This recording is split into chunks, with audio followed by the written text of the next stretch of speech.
જય શ્રી કૃષ્ણ, નમસ્કાર, પ્રણામ, સ્વાગત છે તમારું અમારી યુટ્યુબ ચેનલમાં। મિત્રો, આપણી આજની કહાની છે વહુને સબક શીખવાડવો જરૂરી હતો।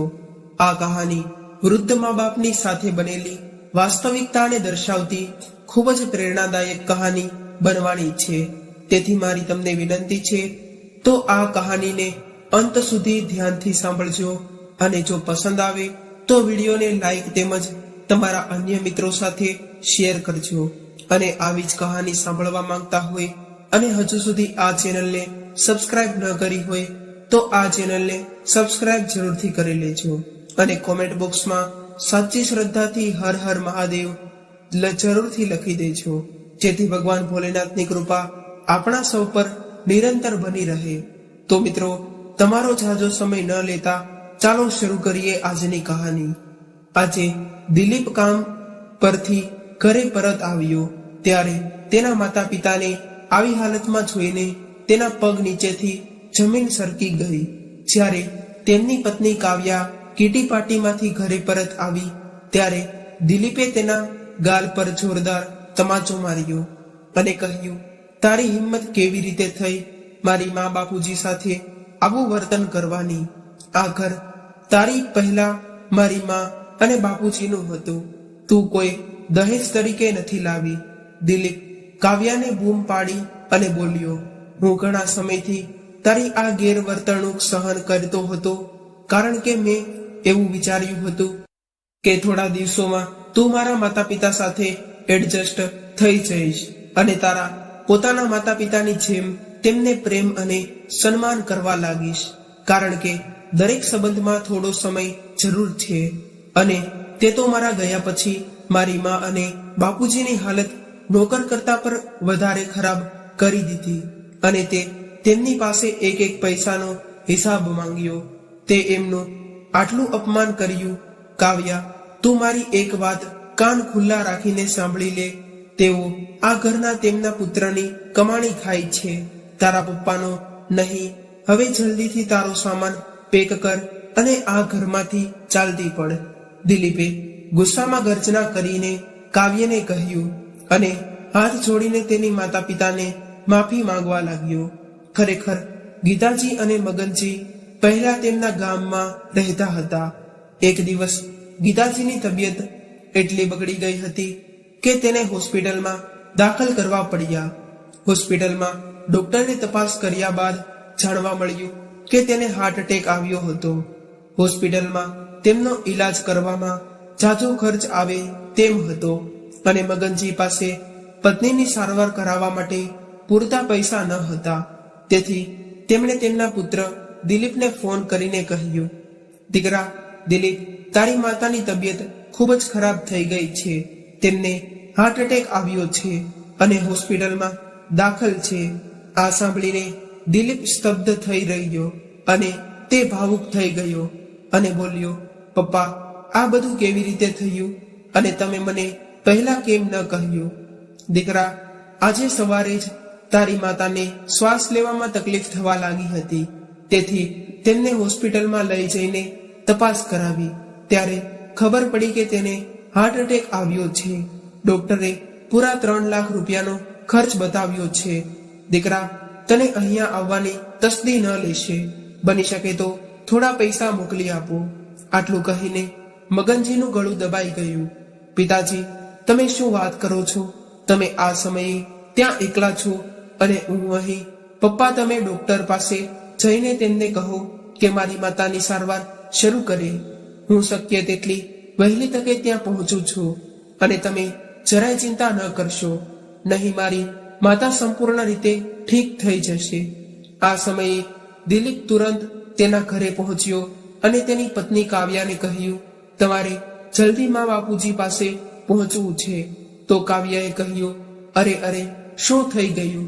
ત્યારે દિલીપે કહ્યું, માતાની તબિયત ખૂબ જ ખરાબ છે, તેમને હાર્ટ એટેક આવ્યો છે, તું જલ્દી તૈયારી કર, આપણે જેટલું બની શકે તેટલું જલ્દી જવાનું છે। ત્યારે કાવ્યાએ પણ કહ્યું, દિલીપ, આજે તો મારી સહેલીની સગાઈ છે અને અમારે ત્યાં જવાનું છે અને તમારા મા બાપુજી ક્યાં દોડ્યા જાય છે તેની પાસે આપણે કાલે ચાલ્યા જઈશું.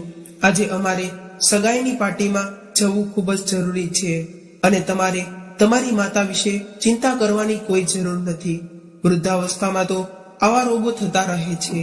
કાવ્યાએ દિલીપના હાથમાં હાથ નાખતા કહ્યું. પછી દિલીપે ગુસ્સાથી તેના હાથને પાછળ ધક્કો મારીને કહ્યું, કાવ્યા, તારું મગજ તો ઠેકાણે છે ને? અત્યારે તારી માતા ત્યાં હોસ્પિટલમાં દાખલ છે અને તે તેના જીવન મરણની અણી પર છે અને તું અહીંયા પાર્ટી કરવાનું વિચારી રહી છે.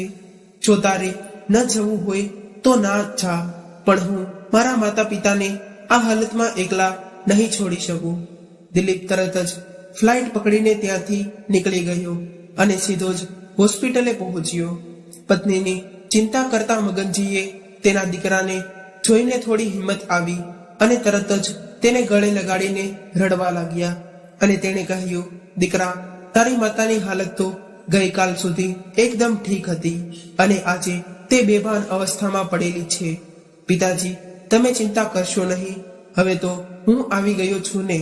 મારી માં બિલકુલ ઠીક થઈ જશે. દિલીપે મગનજીના આંસુ લૂસીને તેમને ખુરશી પર બેસાડ્યા અને તેમના પિતાનો હાથ પોતાના હાથમાં લીધો અને કહ્યું, તમે અહીં બેસીને ભગવાનને પ્રાર્થના કરો, બધું સારું થઈ જશે. હું હમણાં ડોક્ટર સાથે વાત કરીને પાછો આવું છું. એવું કહીને દિલીપ ડોક્ટરને મળવા ગયો. પછી ડોક્ટરને મળ્યો અને તેને કહ્યું કે ડોક્ટર સાહેબ, હું મારી માતાના ઈલાજ માટે ગમે તેટલી રકમ ચૂકવી શકીશ, પણ મારી માતાને કંઈ ન થવું જોઈએ. તો ડોક્ટરે દિલીપને સાંત્વનતા આપતા કહ્યું, તમે ચિંતા ન કરશો, નહીં ઓપરેશન પછી ગીતાજી સંપૂર્ણ સ્વસ્થ થઈ જશે. ત્યારબાદ ડોક્ટર સાહેબ ગીતાજીના ઓપરેશન થિયેટરમાં ગયા અને ગીતાજીનું ઓપરેશન 1 કલાક સુધી ચાલ્યું. જ્યારે ડોક્ટર સાહેબ બહાર આવ્યા ત્યારે તેમણે દિલીપને જણાવ્યું કે તમારી માતાનું ઓપરેશન સક્સેસફુલ થઈ ગયું છે. હવે તે 1 થી 1.5 કલાક સુધીમાં ભાનમાં આવી જશે અને થોડા જ દિવસોમાં તે સંપૂર્ણ સ્વસ્થ થઈ જશે. થોડા દિવસો હોસ્પિટલમાં રહ્યા બાદ ગીતાજી સંપૂર્ણ સ્વસ્થ થઈ ગયા અને તેમને હોસ્પિટલમાંથી રજા આપવામાં આવી. આ દરમિયાન દિલીપ ત્યાં રહીને તેની માતાની ખૂબ સેવા પણ કામમાં, કારણ કે તેમણે તેમની ઓફિસમાંથી સતત ફોન આવી રહ્યા હતા. મગનજી એના પુત્રને કહ્યું, દીકરા, હવે તારી માતા એકદમ ઠીક છે, તું તારા કામે પાછો જતો રહે. ત્યારે દિલીપે તેના પિતાને કહ્યું, પણ પપ્પા, હજુ તો ગઈકાલે મારી માતાને ઘૂંટણમાં દુખાવો હતો, તો હું તમને બંનેને આવી હાલતમાં એકલા છોડીને કેવી રીતે જઈ શકું? ત્યારે મગનજીએ કહ્યું, દીકરા, અમારે તો હવે વૃદ્ધાવસ્થા છે અને વૃદ્ધાવસ્થામાં તો આ બધું થયા રાખે છે, પણ દીકરા, તું તારા કામ પર પાછો જતો રહે. ત્યારે તો દિલીપે તેના પિતાજીને માથું હલાવીને હા પાડી, પણ બીજા દિવસે સવારે તેણે તેની માતા અને પિતાજીના કપડાં બહાર કાઢ્યા અને એક બેગમાં પેક કરવા લાગ્યો. આ જોઈને તેમની માતા ગીતાજી બોલી, અરે દીકરા, તું અમારા કપડાં આ બેગમાં કેમ નાખે છે? ત્યારે દિલીપે કહ્યું, કારણ કે માં, તમે લોકો હવે અમારી સાથે શહેરમાં આવો છો, હવે તમે અમારી સાથે જ રહેશો. નાના દીકરા, અમે અહીંયા બરોબર છીએ, અમારે શહેરમાં નથી આવવું. બસ તમે અહીં ક્યારેક મળવા આવતા રહેજો અને તમારો ચહેરો જોઈ શકીશું, તે અમારા માટે પૂરતું છે. અને દીકરા, તું જાણે જ છો કે તારી વહુને અમારી સાથે રહેવું પસંદ નથી. એટલું કહેતા ગીતાજીની આંખોમાં આંસુ આવી ગયા. અરે માં, તમે એની ચિંતા ન કરો, હું બધું સંભાળી લઈશ, પરંતુ આ હાલતમાં હું હવે તમને એકલા નહીં છોડી શકું. તમે મારી સાથે આવો. તેના પુત્રના એટલા આગ્રહ પર ગીતાજી અને મગનજી બંને તેની સાથે તેના ઘરે જતા રહેવા તૈયાર થયા. પરંતુ ગીતાજીનો પગ તેના દરવાજા પર પડતા જ ધ્રુજવા લાગ્યો, કારણ કે તે તેની પુત્રવધૂના સ્વભાવને સારી રીતે જાણતી હતી. ગીતાજી ને આ રીતે ધ્રુજતા જોઈને દિલીપે હસીને કહ્યું, અરે માતા, આ ઘર અમારા પહેલા તમારું છે, તમે પૂરા અધિકાર સાથે આ ઘરમાં રહી શકો છો. એટલું કહીને દિલીપ તેના માતા પિતાનો હાથ પકડીને તેમને તેમના રૂમમાં લઈ ગયો. તેનો રૂમ જોઈને માતા પિતા બંને ભાવુક થઈ ગયા. ત્યારે તેમને દિલીપે કહ્યું, તમને ખબર છે પિતાજી, મેં જ્યારે આ ઘર ખરીદ્યું હતું ત્યારે આ રૂમનું સેટિંગ તમારા બંનેના કહેવા પ્રમાણે જ કર્યું હતું. આ સાંભળીને ગીતાજી અને મગનજીએ તેના પોતાના પુત્રને પ્રેમથી ગળે લગાવી લીધો. ત્યારે દિલીપ બોલ્યો, પિતાજી, હવે તમે બંને અહીં આરામ કરો. હું મારી પત્નીને કહીને તમારા માટે ચા નાસ્તાની વ્યવસ્થા કરાવું છું. ત્યારે જ તેના સાસુ સસરાને તેના ઘરે આવેલા જોઈને રૂમની બહાર ઊભી રહેલી કાવ્યાનો ગુસ્સો સાતમા આસમાને પહોંચી ગયો. જેવો દિલીપ તેના માતા પિતાને તેમના રૂમમાં બેસાડીને બહાર આવ્યો એટલે તુરંત કાવ્યા તેનો હાથ પકડીને તેને તેના રૂમમાં લઈ ગઈ અને ગુસ્સામાં કહ્યું, દિલીપ, તારું મગજ ઠેકાણે છે કે નહીં? અમે શું અહીંયા વૃદ્ધાશ્રમ ખોલ્યું છે અને તને કોણે કહ્યું હતું અને અહીં લાવવા માટે? કાવ્યા, તું મારી સાથે તારી જીભ સંભાળીને વાત કરજે. તે મારા મા બાપુજી છે અને જો તું તેમના વિશે આવું કંઈક બોલીશ તો હું બિલકુલ સહન નહીં કરું અને હું મારા માતા પિતાની સંભાળ રાખીશ. હું એકલો જ કાફી છું તેમની સેવા કરવા માટે.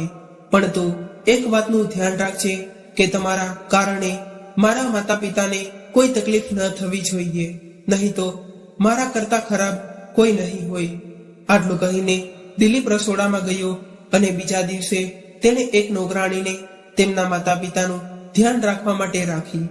દિલીપની માં અને બાપુજી દિલીપ સાથે ખૂબ ખુશ હતા, પણ તેની બહુનું તેના પ્રત્યેનું આવું વર્તન જોઈને તેના મનમાં એક અજાણ્યો ડર હતો. એક દિવસ જ્યારે દિલીપને તેના કામ માટે થોડા દિવસો માટે શહેરની બહાર જવાનું થયું ત્યારે તેણે તેની નોકરાણીને બધું સમજાવ્યું કે મારી ગેરહાજરીમાં મારી માતા અને બાપુજીને કોઈ તકલીફ ન પડે તેનું ખાસ ધ્યાન રાખજે. ત્યારે જ પાસે ઉભેલી કાવ્યાએ આ બધી વાતો સાંભળીને તે મનમાં વિચારી કરી રહી હતી, પણ તેણે તે સમયે દિલીપને કશું ન કહ્યું. પોતાના પુત્રના મનમાં પોતાના માટે આટલી ચિંતા જોઈને ગીતાજીએ તેને કહ્યું, દીકરા, તું આટલી ચિંતા ના કર. તું કોઈ પણ જાતની ચિંતા કર્યા વગર તારા કામે જઈ શકે છે. આટલું કહીને તેણે તેના પુત્રના માથા પર હાથ મૂકીને તેને આશીર્વાદ આપ્યા. બીજા દિવસે દિલીપ ચાલ્યો ગયો અને તે જતાની સાથે જ તેની પુત્રવધુ કાવ્યાને મોકો મળી ગયો તેમની સાસુ અને સસરાને તંગ કરવાનો. તેની સાસુ સાંભળે તેમ એક દિવસ ફોન પર જોરથી વાતો કરતા તેણે કહ્યું, શું કહું તને યાર, મારી સાસુ અને સાસરા અહીં આવીને બેસી ગયા છે. તે એટલું પણ નથી જાણતા કે અહીં શહેરમાં કેટલી મોંઘવારી છે. તે લોકોને અહીંયા આવતાની સાથે જ અમારા ઘરનો ખર્ચો એટલો બધો વધી ગયો છે કે હું તને શું કહું. અને તેણે આખા ઘરને દવાખાનું બનાવીને રાખી દીધું છે. તે આટલા મૂર્ખ છે કે તેને ખાવા પીવાની પણ ખબર નથી પડતી અને કપડાં પહેરવાની પણ કોઈ ભાન નથી. અરે, તમારા માતા પિતાના ઘરમાં કોઈ આવા લોકોને તો નોકરીએ પણ ના રાખે. તેમની બહુની આ બધી વાતો સાંભળીને ગીતાજી અને મગનજી અંદરથી ખૂબ જ દુઃખી થઈ અને ગુસ્સે થયા. પણ એ બંને એમના પુત્રનું પારિવારિક જીવન બગાડવા માંગતા ન હતા. તેથી તેણે પુત્રવધુના આ અપમાનજનક શબ્દોને કડવી ઘૂંટ સમજીને પી ગયા. એટલી વાતોથી પણ જ્યારે કાવ્યાને સંતોષ ન હતો ત્યારે તેણે તેના ઘરની નોકરાણીને પણ કાઢી મૂકી. આજે જ્યારે મગનજીને ચા પીવાનું મન થયું ત્યારે તેમણે તેમની પુત્રવધુને બોલાવીને કહ્યું, બહુ, આજે નોકરાણી કામ પર નથી આવી કે શું? ત્યારે કાવ્યાએ કહ્યું, બાપુજી, તેના પગારનો ખૂબ જ ખર્ચ હતો, તેથી મેં નોકરાણીને કામ પરથી કાઢી મૂકી છે. પછી મગનજીએ કહ્યું, મારું માથું ભારે લાગે છે, એટલે બહુ તમે મારા માટે એક કપ ચા બનાવી આપો ને. ત્યારે કાવ્યાએ ગુસ્સાથી કહ્યું, બાપુજી, અત્યારે મારી પાસે સમય નથી તમારા માટે ચા બનાવવાનો, અને આટલું કામ તો તમે જાતે પણ કરી શકો છો, નહીતર તારા હાથ પગ જામ થઈ જશે તો તમને જ તકલીફ પડશે. અને માજી, તમારે પણ આરામ કરવામાં આખો મહિનો વિતાવવા આવ્યા છો. હવે મારી સાથે રસોડામાં થોડું જાજુ કંઈક કામ કરાવવા લાગો. ત્યારે મગનજીએ કહ્યું, બહુ દીકરા, જે પણ કામની જરૂર હોય તે મને કહો. તારી સાસુની તબિયત હજુ બિલકુલ ઠીક નથી થઈ અને તે અત્યારે ખૂબ ચાલી પણ નથી શકતી. હા, તમે બંને અહીંયા મફતની રોટલી તોડવા આવ્યા છો. કોઈ કઈ કામ ચીંધે તો ત્યારે તમારા બહાના બનાવવા લાગે છે. લ્યો આ થેલી અને બજારમાં જાઓ શાકભાજી લેવા, અને હા, તાજી શાકભાજી લાવજો અને લાવીને તેને સારી રીતે ધોઈ અને ફ્રીજમાં રાખી દેજો. ત્યારે મગનજીએ થેલી પકડી અને શાકભાજી ખરીદવા માટે ગયા. શાકભાજી ખરીદીને પરત ફરતી વખતે લાંબા સમય સુધી ચાલવાને કારણે તેને શ્વાસ લેવામાં તકલીફ થવા લાગી અને જ્યારે તે થાકીને ઘરે પહોંચ્યા ત્યારે તેને તેની વહુને કહ્યું, વહુ, મને એક ગ્લાસ પાણી આપો. આ સાંભળીને તેની પુત્રવધુએ કહ્યું, બાપુજી, હું તમારી નોકરાણી નથી કે તમે મને ઓર્ડર કરી રહ્યા છો. તમે શાકભાજી લાવીને મારા પર કોઈ ઉપકાર નથી કર્યો.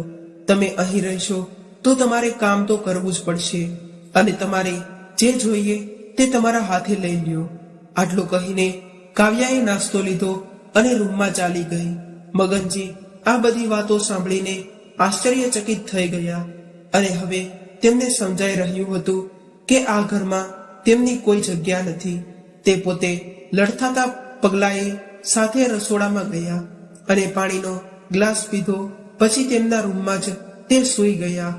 ગીતાજી તેની પુત્રવધુની આ બધી વાતો પોતાના રૂમમાં સૂતા સૂતા સાંભળી રહ્યા હતા. જ્યારે મગનજી રૂમમાં પહોંચ્યા ત્યારે તેમણે જોયું કે ગીતાજીની આંખોમાંથી આંસુ વહી રહ્યા હતા. ત્યારે તેમની પત્નીના ખંભા પર હાથ મૂક્યો અને કહ્યું, તું બિલકુલ ચિંતા ન કર, અમારો પુત્ર આવી જશે એટલે બધું જ બરાબર થઈ જશે.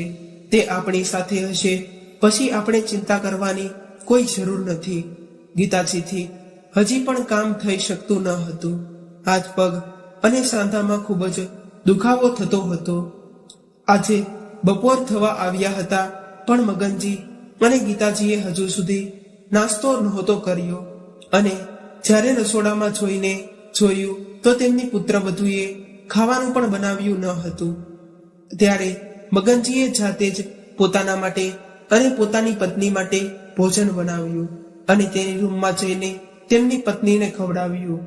આ જોઈને તેની પુત્રવધુ તેના રૂમની બહાર આવી અને બૂમો પાડવા લાગી, આ શું છે? તમે લોકોને જરાય શરમ નથી આવતી? મારું આખું ઘર રસોડું બગાડી નાખ્યું છે. મારે મારું રસોડું સાફ કરવું પડશે. તો મગનજીએ કહ્યું, વહુ દીકરા, તમે ચિંતા ના કરો, હું આખું રસોડું જાતે જ સાફ કરી દઈશ. આટલું કહીને મગનજીએ આખું રસોડું અને વાસણો સાફ કરી દીધા. બપોરનું થોડું ખાવાનું પડ્યું હતું એટલે સાંજે એ બંનેએ એ જ ભોજન કરી લીધું. દિલીપ તેની માતાને અને પિતાજીને રોજ સવાર સાંજ તેમની હાલત પૂછવા ફોન કરતો હતો, પરંતુ તે બંનેએ ક્યારેય તેની પુત્રવધુની ફરિયાદ તેમના પુત્રને ન કરી અને હંમેશા કહેતા હતા કે દીકરા, તારે ચિંતા કરવાની કોઈ જરૂર નથી, તું ફક્ત તારા કામમાં ધ્યાન રાખજે. બીજે દિવસે સવારે તેની પુત્રવધુએ શાકભાજી લાવવા માટે 200 રૂપિયા અને થેલી આપતા કહ્યું, બાપુજી, બધી શાકભાજીનો હિસાબ એક કાપલી પર લખીને લાવજો. ત્યારે મગનજી ચૂપચાપ થેલો લઈને ચાલ્યા ગયા. શાકભાજી વેચવા વાળાએ મગનજીને શાકભાજીની થેલી પકડાવી ત્યારે મગનજીએ કહ્યું, ભાઈ, એક કામ કરો, મને એક કાગળ પર બધી શાકભાજીનો હિસાબ લખીને આપો. ઠીક છે બાપુજી. આટલું કહીને શાકભાજી વાળા ભાઈએ નજીકમાં પડેલા એક કાગળ પર તમામ શાકભાજીની કિંમત લખીને મગનજીને આપી દીધી. ત્યારે મગનજી વિચારવા લાગ્યા કે સારું છે કે કાગળ પર બધી શાકભાજીની કિંમત અને વજન લખેલું છે, તેથી મારી પુત્રવધુને મારા પર કોઈ શંકા નહીં રહે. આટલી કડકચરથી શિયાળાની ઠંડીમાં વહેલી સવારે શાકભાજી લઈને વખતે મગનજીની હાલત બગડી ગઈ. તેમણે લાગ્યું કે જાણે હાથ પગ શૂન્ય થઈ ગયા છે. રસ્તામાં તેમને એક ચાની દુકાન જોઈને તો ત્યારે તે ત્યાં ઊભા રહી ગયા અને તેમણે એક કપ ચા પીધો. તેને જોયું કે નજીકમાં આગ સળગી રહી હતી, તેથી તે થોડીવાર ત્યાં બેસીને હાથ પગ અગ્નિમાં શેક્યા, તેથી તેને ઠંડી થોડી રાહત મળી. અને જ્યારે તે શાકભાજી લઈને ઘરે પહોંચ્યા અને બધી જ શાકભાજી ધોઈને તેમણે ફ્રીજમાં મૂકી અને કહ્યું કે વહુ, બધી શાકભાજી આવી ગઈ છે અને મેં તેને ધોઈને ફ્રીજમાં રાખી દીધી છે. પણ પુત્રવધુ તરફથી કોઈ અવાજ ન આવ્યો. કદાચ તે ફરીથી સૂઈ ગઈ હશે. ઘરે પહોંચ્યા પછી મગનજીને ફરીથી ચા પીવાનું મન થયું.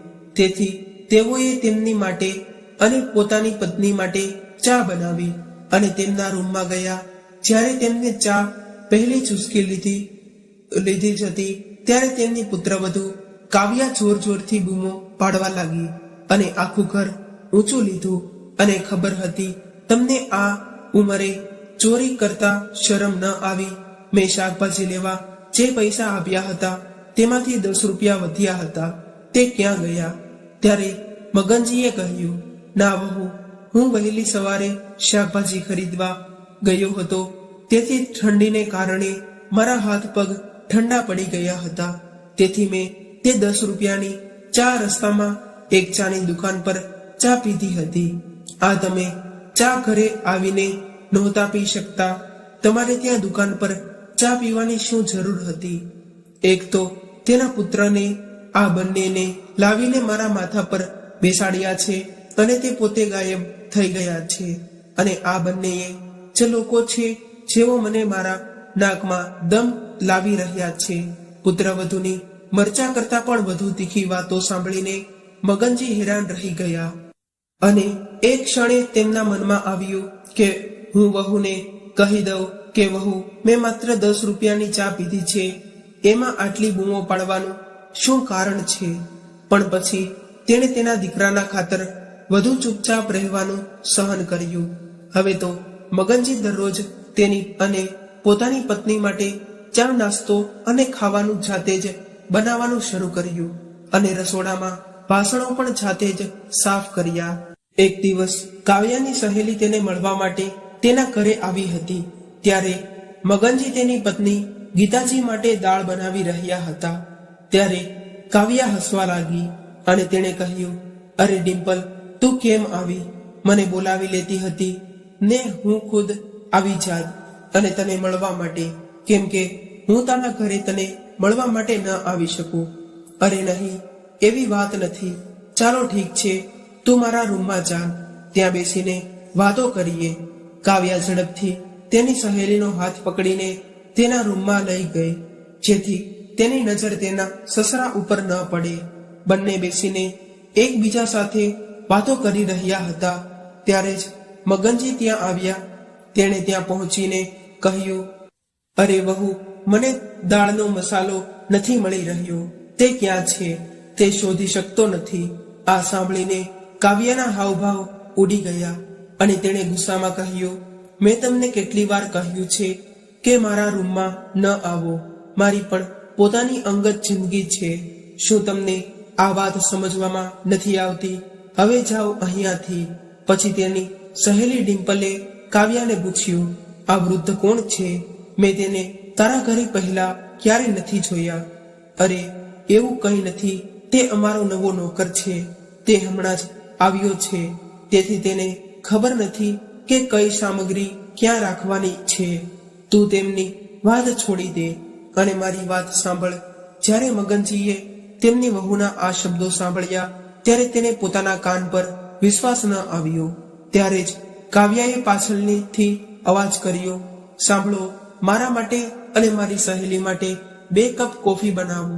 તેમની વહુની આ વાત સાંભળીને મગનજીએ તેમના માટે ચૂપચાપ કોફી બનાવી અને તેણે તેની વહુ પાસે રાખી ને તે પાછા ત્યાંથી આવી ગયા અને ગીતાજી માટે ઘી વગરનો શીરો બનાવી અને તેના રૂમમાં ગયા. રૂમમાં જતા જ ગીતાજીએ તેના પતિને પૂછ્યું કે શું થયું? પુત્રવધુ કેમ બૂમો પાડી રહી હતી? ત્યારે મગનજીએ કહ્યું, અરે ગીતા, એવી કાંઈ વાત નથી, તું શીરો ખાઈ લે અને પછી આરામ કર. થોડી વાર પછી કાવ્યા ગુસ્સામાં બૂમો પાડતી પાડતી આવી અને કહ્યું કે જો તમને કોફી બનાવતા નથી આવડતું તો તમે બનાવી નહોતા શકતા. અમારો કોફીનો ટેસ્ટ બગાડી નાખ્યો. ત્યારે ગીતાજીએ વહુને પ્રેમથી પૂછ્યું, શું થયું? તો તેણે કહ્યું, તમે તો ચૂપ જ રહો. તમે તો નથી કામના કે નથી કાજના. તમે તો છો દુશ્મન અનાજના. ત્યારે જ તો હું બહાર જાઉં છું. મારી સહેલી સાથે પણ પાછા આવ્યા પછી હું તમને બંનેને જોઈ લઈશ. અને હા, મારા આવ્યા પહેલા આ ઘર સાફ થઈ જવું જોઈએ. આટલું કહીને કાવ્યા તેની સહેલી સાથે નીકળી ગઈ. તેની વહુની આવી વાતો સાંભળીને ગીતાજી ડરવા લાગી. ત્યારે મગનજી બોલ્યા, અરે ગીતા, તું દરેક વાતમાં રડવા લાગી જા છો. તું તારી તબિયતનો તો વિચાર કર. જો હું થોડું કામ કરું છું તો તેમાં કંઈ ખોટું નથી થયું. તું જ કહે છે કે માણસના હાથ પગ ચાલે ત્યાં સુધી કામ કરતું રહેવું જોઈએ, નહીતર તો શરીર ભરાઈ જાય છે અને રોગો પણ થઈ જાય છે. આમ કહીને મગનજીએ ગીતાજીના આંસુ પહોંચ્યા અને તેમને ધાબળો ઓઢાડીને તે આરામ કરવાનું કહ્યું અને પોતે વાસણો સાફ કરવા લાગ્યા. રસોડામાં ગયા અને ઠંડીમાં પાણીથી વાસણો સાફ કરતી વખતે તેમના હાથ ધ્રુજતા હતા. ત્યારે થોડીવાર પછી અચાનક દિલીપનો અવાજ આવ્યો, મા બાપુજી, તમે ક્યાં છો? જુઓ, હું તમારા બંને માટે શું લાવ્યો છું. દિલીપ દોડતો દોડતો તેના રૂમમાં પહોંચ્યો અને તેની માતાના ચરણ સ્પર્શ કરીને બોલ્યો, માં, તમે કેમ છો? તમારી તબિયત કેવી છે? ત્યારે તેના દીકરાને સામે જોઈને ગીતાજીની આંખોમાં આંસુ ભરાઈ ગયા. ત્યારે દિલીપજી બોલ્યા, માં, જો હું તમારા માટે મુંબઈથી શું લાવ્યો છું. જો તારા માટે ખૂબ જ સુંદર ધાબળો અને બાપુજી માટે સારી ગુણવત્તાનું સ્વેટર લાવ્યો છું. પણ બાપુજી ક્યાં છે? ઘરમાં બધે જોઈ લીધું, પણ ઘરમાં ક્યાંય દેખાતા નથી. તેમના પુત્રનો પ્રશ્ન સાંભળીને ગીતાજી પોતાની જાતને રોકી ન શક્યા. તેમની આંખોમાંથી આંસુ વહી રહ્યા હતા. દિલીપ તેની માતાની આવી હાલત જોઈને સ્તબ્ધ થઈ ગયો અને જ્યારે તેણે તેનું કારણ પૂછવાનું શરૂ કર્યું ત્યારે ચોધાર આંસુએ રડતા રડતા ગીતાજીએ આખી પરિસ્થિતિ દિલીપને જણાવી. આ દરમિયાન રસોડામાં વાસણોનો અવાજ આવ્યો. દિલીપ દોડતો ત્યાં પહોંચ્યો. ત્યાં તેણે જોયું કે તેના પિતા વાસણો સાફ કરી રહ્યા હતા. આ દ્રશ્ય જોઈને દિલીપના પગ નીચેથી જમીન સરકી ગઈ. તેની આંખોમાં આંસુ આવી ગયા. ત્યારે મગનજીએ તેની તરફ જોઈને કહ્યું, અરે દીકરા, તું ક્યારે આવ્યો?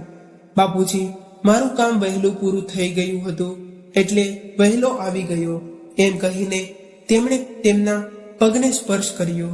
તો દિલીપને આશીર્વાદ આપવા તેમના માથા પર તેણે પોતાનો હાથ મૂક્યો. ત્યારે દિલીપને ખબર પડી કે તેના પિતાજીના હાથ ઠંડીને કારણે થૂંટવાઈ ગયા હતા અને તેઓ કામ કરી શકતા ન હતા. આ દરમિયાન કાવ્યા પણ ત્યાં આવી પહોંચી અને દિલીપને વહેલો જોઈને તેના હોશ ઉડી ગયા અને પછી ચહેરા પર હળવા સ્મિત સાથે તેણે કહ્યું, દિલીપ, તું તો કહેતો હતો કે તારે હજુ 15 દિવસનું કામ બાકી છે. આટલું કહીને કાવ્યા તેની તરફ આવવા લાગી. ત્યારે દિલીપે તેના ગાલ પર જોરથી થપ્પડ મારી અને કહ્યું, તારી આવી હિંમત કેવી રીતે થઈ કે મારા ભગવાન જેવા માતા પિતા અને બાપુજી સાથે આવું કર્તવ્ય કરવાની? આ ઘર તેમના પુત્રનું છે અને તું તેને દહેજ તરીકે નથી લાવી. હું બધું સહન કરી શકું છું, પણ મારા માતા પિતાની આંખોમાં આંસુ બિલકુલ સહન નથી કરી શકતો. અરે જાલિમ ઓરત, મને લાગતું હતું થોડા દિવસ પછી તું મારા માતા અને પિતાજીને સમજી શકીશ અને તું તારા પોતાના માતા પિતાની જેમ તેમનો આદર સત્કાર કરીશ અને તેમને પ્રેમ કરીશ. પરંતુ હું ખોટો હતો. મારા ગયા પછી તે મારા માતા અને પિતાને નોકરીની જેમ વર્તન કર્યા અને તમે કોઈ શરમ નથી આવતી? બસ હવે બહુ થઈ ગયું. તું તારો સામાન પેક કર અને અહીંથી નીકળી જા મારી સામેથી. દિલીપે ગુસ્સાથી બૂમ પાડીને અને કહ્યું, આ ઘરમાં તારા માટે કોઈ જગ્યા નથી. આ સાંભળીને કાવ્યા દિલીપના પગમાં પડી ગઈ અને માફી માંગવા લાગી. અને તમે આવું કેવી રીતે કહી શકો મારી સાથે? તમે તો મને પ્રેમ કરો છો. હા, હું તને પ્રેમ કરું છું, પણ એનો અર્થ એ નથી કે હું મારા જન્મદાતા મા બાપનું અપમાન સહન કરીશ અને તમને તેને છોડી દઈશ. મેં વિચાર્યું હતું કે એક દિવસ તું મારી માં અને બાપુજીને સમજી શકીશ, પણ તારા જેવી સ્ત્રીઓ હસતા ખેલતા પરિવારને બરબાદ કરી નાખે છે. અરે, મને મારી જાત પર શરમ આવી છે કે મેં મારી માં બાપુજીને તારા જેવી ક્રૂર ઓરતને સોંપી દીધા છે. આટલું કહીને દિલીપની આંખોમાં આંસુ આવી ગયા અને તેમના માતા પિતા સામે હાથ જોડીને તેણે કહ્યું, મને માફ કરી દેજો. આજ પછી હું અહીં છું ત્યાં સુધી તમને બંનેને કોઈ તકલીફ નહીં પડે. પછી કાવ્યાએ તેના સસરાના શબ્દો સાંભળી અને કહ્યું, માજી, બાપુજી, મને માફ કરી દો. મારાથી ખૂબ મોટી ભૂલ થઈ ગઈ છે. અજાણતા મેં તમારી સાથે ખૂબ જ ખરાબ વર્તન કર્યું છે. પછી ગીતાજી બોલ્યા, દીકરા, પુત્રવધૂને માફ કરી દે. લડાઈ ઝઘડો ક્યાં ઘરમાં નથી થતો. પણ દિલીપે તેમની માતાની વાત ન માની અને પત્નીનો હાથ પકડીને તેને ઘરની બહાર કાઢી મૂકી. મગનજીએ તેને રોકવાનો પ્રયત્ન કર્યો, પણ દિલીપે કહ્યું, ના પપ્પા, હવે તમે આટલું નહીં કરશો. જો હું આજે તેને માફ કરીશ તો જે મહિલાઓ પોતાના સાસરિયાઓ સાથે આવું વર્તન કરે છે તે ક્યારેય પાઠ શીખી શકશે નહીં. તો મિત્રો, તમને આ કહાની કેવી લાગી તે લાઈક અને કોમેન્ટ કરીને જરૂર જણાવજો. અને આવી જ કહાની સાંભળવા માંગતા હોય તો આ ચેનલને સબસ્ક્રાઇબ કરવાનું ભૂલશો નહીં. તો ચાલો હવે ફરી મળીશું એક નવી કહાની સાથે. ત્યાં સુધી તમારા મિત્રોને જય શ્રી કૃષ્ણ, રાધે રાધે, હર હર મહાદેવ.